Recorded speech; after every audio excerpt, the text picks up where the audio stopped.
Bien, muchas gracias. Felicito primero que todo al departamento por la iniciativa de este seminario. El tema es la constitución financiera ante el proyecto de la nueva constitución. Y parto con el artículo primero, que dice, o declara que el Estado de Chile es un Estado social y democrático de derecho que promueve el desarrollo progresivo de los derechos sociales con sujeción al principio de responsabilidad fiscal.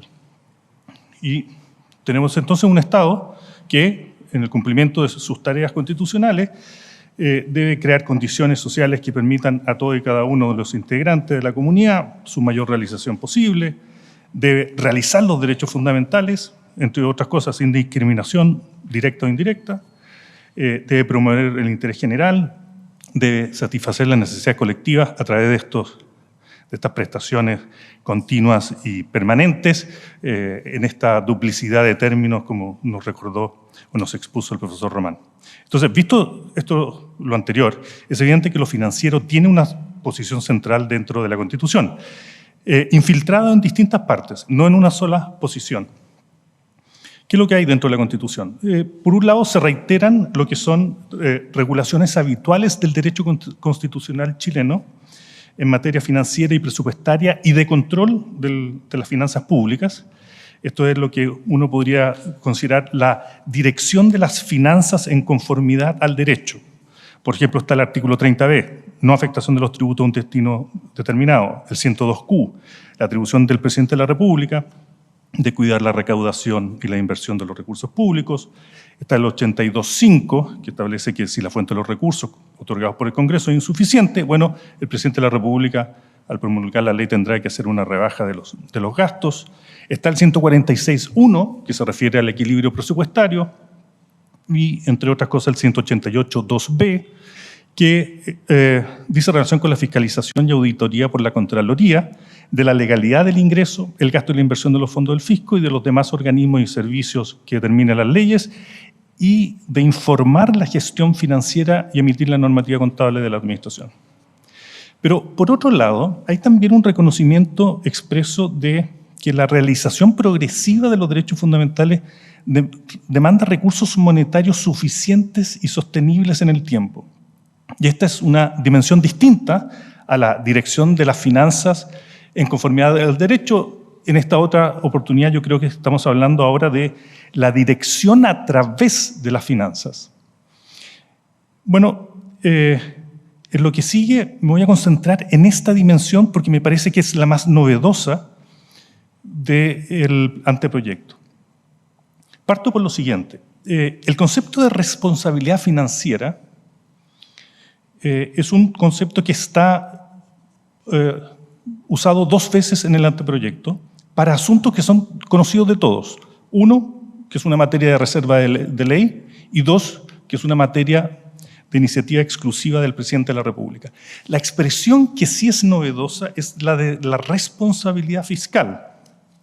Ya les mencioné el artículo 1, número 2, que hace referencia a la idea del Estado social que promueve el desarrollo de los derechos, con plena observancia de este principio de responsabilidad fiscal, pero está también el artículo 24e, que impone al Estado el deber de adoptar medidas adecuadas para la realización de 6 derechos especiales, sociales: la salud, la vivienda, agua, saneamiento, seguridad social y educación, cuya letra E dice que debe atender el empleo del máximo de recursos disponibles con responsabilidad fiscal. Está además el artículo 123.2, que hace referencia a la división del territorio en regiones, provincias, comunas y territorios especiales, pero que en el 2 dispone que esta organización territorial tendrá como objetivo la integración armónica y el desarrollo sostenible del país, observando, entre otros, el principio de responsabilidad fiscal. Y finalmente, el 146.1, que impone el deber de velar por el buen uso de los recursos públicos y invita a la ley a regular, mecanismos para hacer efectiva esta responsabilidad fiscal. Una precisión. Cuando se habla de responsabilidad fiscal, no es la responsabilidad del fisco, o sea, no es sinónimo de la responsabilidad del fisco porque no está restringido a la persona, Estado propiamente tal, sino que se aplica a todos los organismos públicos, incluso los que tengan una personalidad jurídica distinta al fisco. Pero además, si uno analiza la 24E, es una imposición de ser responsable fiscalmente que no solo debe cumplir el gobierno, sino que además es de obligado cumplimiento del legislador y de la judicatura. Ahora, orbitan al lado de este concepto de responsabilidad fiscal principios tales como la suficiencia, coordinación, equilibrio presupuestario, solidaridad, equidad territorial, sostenibilidad y eficiencia económica. En lo que sí que me quiero concentrar en dos de ellos, que son los que me parece son novedosos, la suficiencia y la sostenibilidad. El 143.1 dispone que toda creación, ampliación o traspaso de competencias a gobiernos regionales o comunales, locales, requiere contemplar asistencia técnica, personal y financiamiento suficiente.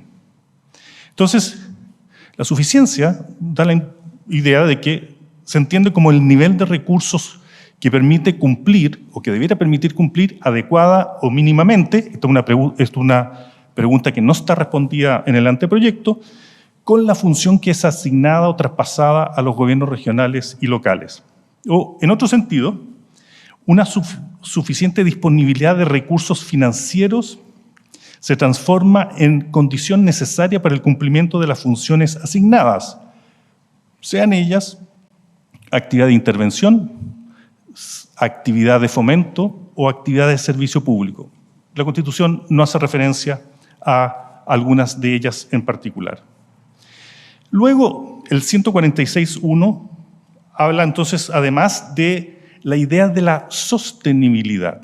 Y esta idea de la sostenibilidad a partir de lo que viene planteado en el proyecto de la Ley de Financiamiento Regional, Descentralización Fiscal y Responsabilidad Regional, creo yo, puede ser entendida como el ejercicio de facultades presupuestarias y financieras considerando la dimensión intertemporal, esto es, la implicancia que tiene lo que se hace y gasta hoy en los niveles nacional, regional y local, con el bienestar de las futuras generaciones. La sostenibilidad adquiere un valor de tal importancia que el artículo 201 afirma que de ella, así como de la protección del medio ambiente y el desarrollo, depende el pleno ejercicio de los derechos de las personas. Entonces, suficiencia y sostenibilidad de los recursos financieros y de un uso responsable de ellos se hace depender la posibilidad efectiva y útil de las personas de ejercer los derechos que titulariza y por tanto su aptitud para otorgar beneficios concretos a sus titulares.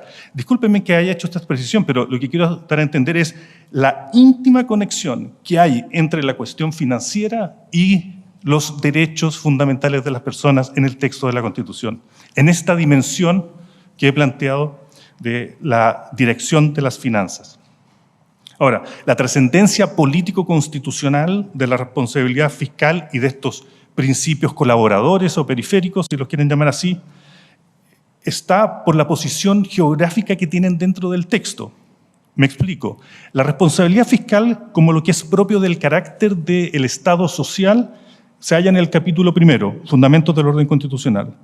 La responsabilidad fiscal en la concreción de los derechos fundamentales se halla en el capítulo 2, Derechos y Libertades Fundamentales. Y luego, la responsabilidad fiscal como condición necesaria de la integración armónica y desarrollo sostenible del país y como una tarea constitucional que se hace efectiva a través de la función legislativa en el capítulo 6, Gobierno y Administración Regional y Local.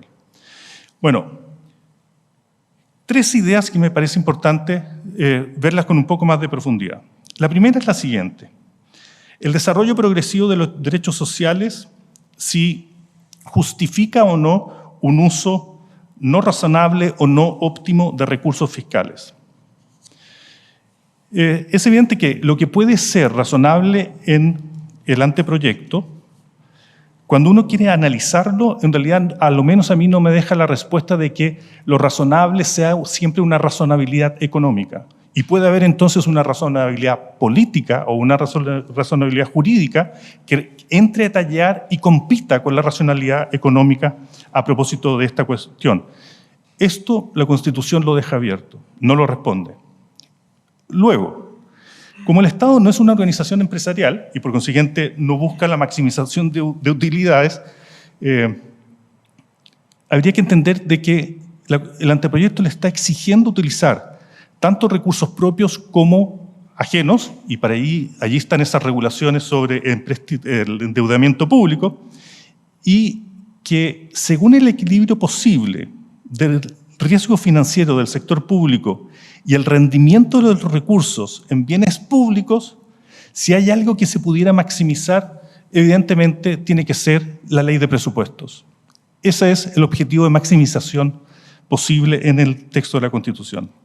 Ahora, por último, el uso y disposición de los recursos financieros no solo tiene por finalidad otorgar beneficio a las personas, sino que hay una cuestión que subyace, y es el financiamiento sostenible y suficiente lo es también para las organizaciones que crea la Constitución, que van a estar encargadas precisamente de la realización de esos derechos fundamentales. O sea, hay que entender de que es un financiamiento para la prestación, pero además es un financiamiento para la propia organización pública a cargo de ello. Esto es lo que uno podría llamar sostenibilidad organizacional. Segundo punto, es la idea del 146.1, que las autoridades en todos los niveles son responsables de velar por el buen uso de los recursos públicos. Y lo deben hacer observando esta serie de principios que he mencionado y con la idea de que finalmente tiene que ser el legislador el que disponga mecanismos para hacer efectiva la responsabilidad fiscal. Bueno, esa responsabilidad fiscal se liga con lo que es suficiencia financiera, es decir, exige del Estado y de sus organismos disponer de recursos en cantidad necesaria para llevar adelante la descentralización fiscal. Estado centralizado, hay una descentralización fiscal y entonces la orientación de esos dineros debe permitir concretizar esa idea. Luego, la coordinación, evidente, evitar duplicidad de funciones y de tareas. Enseguida, el equilibrio presupuestario. La acción del Estado debe tener en cuenta los recursos asignados, de modo tal de que no se produzca ni déficit ni superávit. Solidarizar y compensar al interior del territorio según el nivel de desarrollo relativo que presente las distintas partes del país.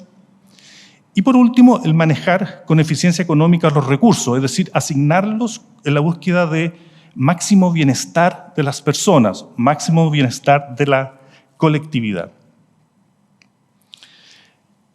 La última cuestión que quiero plantear a propósito de este tema es el artículo 24E, sobre el cual ya he tratado. La idea del máximo empleo de recursos disponibles con responsabilidad fiscal para la realización de esos 6 derechos sociales. Ahora, primero, no me parece extraño que la Constitución exija el empleo de los recursos hasta su límite. Si es natural que todo recurso tenga un límite, sean limitados. Y de allí entonces que llevar el uso de esos recursos hasta el máximo posible, bueno, en realidad no debiera ser constitutivo de una crisis o el riesgo de una crisis en ningún orden de consideraciones. Ahora, en todo caso, esta disposición tiene complejidades. Primero, porque establece que los recursos financieros deben ser aplicados en la cobertura de necesidades colectivas, en estas 6 materias que he mencionado. Yo entiendo por sobre consideraciones de mero ahorro.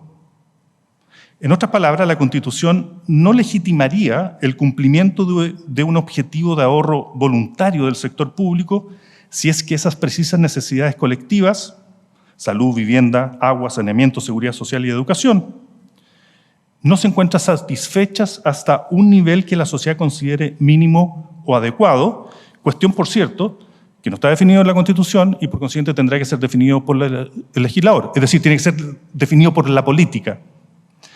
Ahora, queda además por verse, en todo caso, si la insatisfacción de los 6 derechos sociales también podría transformar en inconstitucional cualquier regla estructural de superávit fiscal o la misma ley de presupuestos que dispusiere un ahorro por el sector público incongruente con el artículo 24, con lo que dispone el propio artículo 24. Pero tranquilidad, porque el empleo máximo de recursos disponibles no puede ser visto como una invitación a gastar sin control.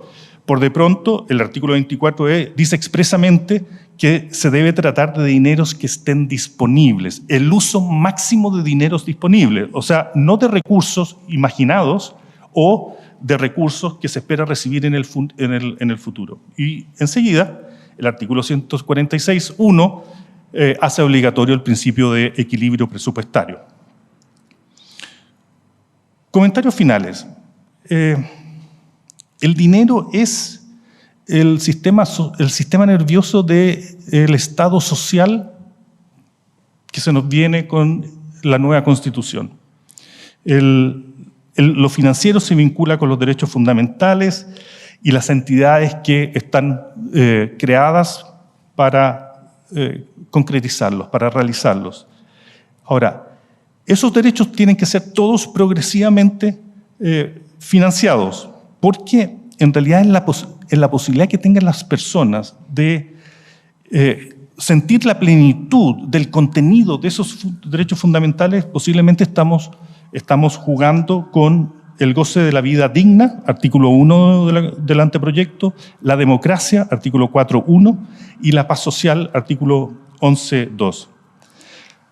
Ahora, como ni la responsabilidad fiscal, la sostenibilidad, la suficiencia, ni los demás principios periféricos que menciona el anteproyecto van a impedir que las finanzas sean sobreexigidas, echen menos en el anteproyecto una mayor densidad normativa en materia de control de finanzas públicas y de responsabilidad de los funcionarios y autoridades que hagan mal uso de ellos. Quiero recordar que en el proceso constitucional del 2022, el artículo 183.3 establecía que el mal uso, ilegal o desviado de los recursos públicos daría lugar a responsabilidades personales, administrativa, civil, penal, política, y que el legislador debía establecer mecanismos para un resarcimiento efectivo del patrimonio público. En cambio, el artículo 10.1, que se contiene en el anteproyecto, que hace referencia a la integridad pública, la probidad pública, la transparencia, la obligación de rendir cuentas, en todo caso, cómo está expresado, es más la reunión de normas que hoy tenemos dispersas en la Ley de Bases Generales de la Administración del Estado, el Estatuto Administrativo, entre otras, pero no alcanzan a tener la misma consistencia o esta invocación a que el Estado va a exigir el resarcimiento efectivo del patrimonio público cuando se haga mal uso del mismo. Y solamente para terminar, yo quiero plantear que me parece que el anteproyecto constituye un avance objetivo en el manejo responsable del dinero público en función del deber constitucional que pesa en el Estado y sus organismos de realizar progresivamente los derechos sociales. En los términos en que está hoy redactado, hace evidente, además, que el legislador tendrá que entrar a modernizar, ajustar y reordenar, no sé si decir completamente, pero una parte importante de lo que conocemos hoy como el derecho financiero, Ley Orgánica de Administración Financiera, por de pronto el propio proyecto de ley que hoy se está conociendo sobre financiamiento regional tendrá que ser reajustado, las leyes complementarias financieras, 18.591, y qué decir, la Ley Orgánica de la Contraloría General de la República, en materias de control de gestión, administración y disposición del dinero público, incluyendo, por de pronto, normas sobre rendición de cuentas y juicio de cuentas. Gracias por la paciencia. Eso era todo. Muchas gracias, profesor Mora, por la exposición. No sé si hay algún profesor que quiera hacer un comentario, una pregunta. Yo tengo dos cosas, por lo menos, que plantear. Comparto plenamente el tema de la equivocidad conceptual en el tema de la responsabilidad fiscal. podría haberse obviado, haberle puesto responsabilidad de la finanza pública, responsabilidad financiera, porque siempre estamos con esta cosa, lo mismo lo conversábamos ayer respecto al concepto de administración pública y administración del Estado con el ministro Cordero. Pero en este tema yo creo que hay un problema que también se ha dado, por ejemplo, en el modelo español, que cuando se quiere hablar de responsabilidad financiera y especialmente respecto del equilibrio financiero, hay un tema que siempre toca y golpea más al mundo local, a los entes territoriales locales. ¿Por qué? Porque generalmente ellos viven en el déficit. Entonces, al final de cuentas, hay algunos que logran salir de eso, pero al final de cuentas este tutelaje a mí me preocupa, porque yo no sé si el tutelaje lo va a ejercer el Ministerio de Hacienda o lo va a ejercer un órgano distinto en que va a dictar políticas y planes, y eso va a romper la autonomía de los órganos regionales o locales que tienen autonomía financiera. Entonces, yo no sé si este principio se va a aplicar, como se aplicó, por ejemplo, en el caso de la Comunidad de Madrid, que no se le permitía ni siquiera gastar lo que tenía de excedente. Entonces, al final de cuentas, yo digo, bueno, esto lo vamos a aplicar a nivel nacional, se va a aplicar por cada una de las entidades o órganos personificados, o en definitiva va a ser la Contraloría lo que lo va a aplicar, ampliando ese control de legalidad a un control de gestión. Por favor, me gustaría saber su opinión. Gracias por la pregunta. Yo creo que se va a aplicar en todos los niveles, o sea, no hay ningún nivel que esté excluido. Sí destaco la idea de que el constituyente está invitando al legislador a que, a través de una ley especial, regule precisamente los mecanismos para promover, proteger, garantizar lo que es la responsabilidad fiscal. Ahora, lo que sí es cierto es que, no obstante la bondad que puedan tener todas estas disposiciones constitucionales, la realidad siempre se impone. Y usted lo dijo bien, director, la realidad es un estresamiento máximo de las entidades administrativas o que ejercen función administrativa cuando se trata de enfrentar lo que son las necesidades de la comuna o de la región con la cantidad de recursos que se tienen disponibles.